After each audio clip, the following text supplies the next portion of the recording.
So, ayan, maaga pa lang nagluluto na sila, bali, tatlong tulyasi na malalaki ang nakasalang dyan na gagamitin para sa kanilang pagluluto.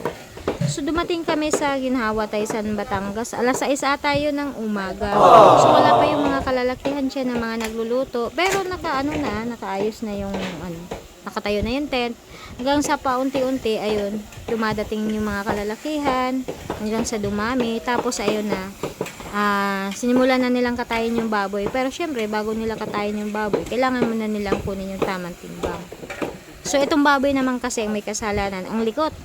So, ayan, nakailang bagsak muna siya. 3 bagsak ata siya o 4 bago nakuha yung tamang timbang. Mabigat din siya, ang laki. Nasa 93 kilos din siya.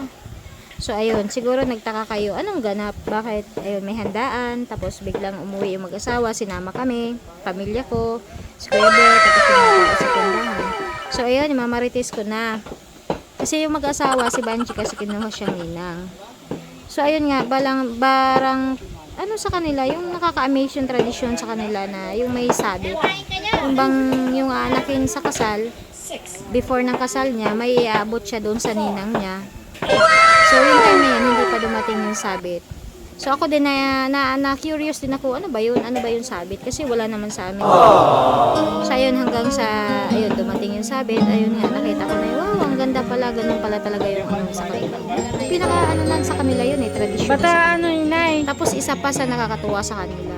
Diba, alam naman natin na malalayo yung mga bahay sa probinsya. Pero magtaka ka na pagka may handaan, uso sa kanila kasi yung yung may tawag sa kanila yung hindi ko lang pero nasabi na sa akin ni Banji ko ng tawag doon yung bang pupunta yung mga kalalakihan, kababaihan, pupunta sa isang handaan, hindi doon para hindi lang basta pupunta sila, ay bawat yung mga kalalakihan may dalang bulok kasi yun ginagamit nila yun, kagaya niyan i-slice ng karne, yung mga sangkap, yung bang pupunta sila sa isang handaan para tumulong na hindi nag-after ng anumang kabayaran. Basta matulungan nila yung may handaan. Pagkatapos nilang tumulong, ayun, kunting salo-salo, ayun, sabay, uwi na sila na hindi man lang na, bayad ko, ganyan.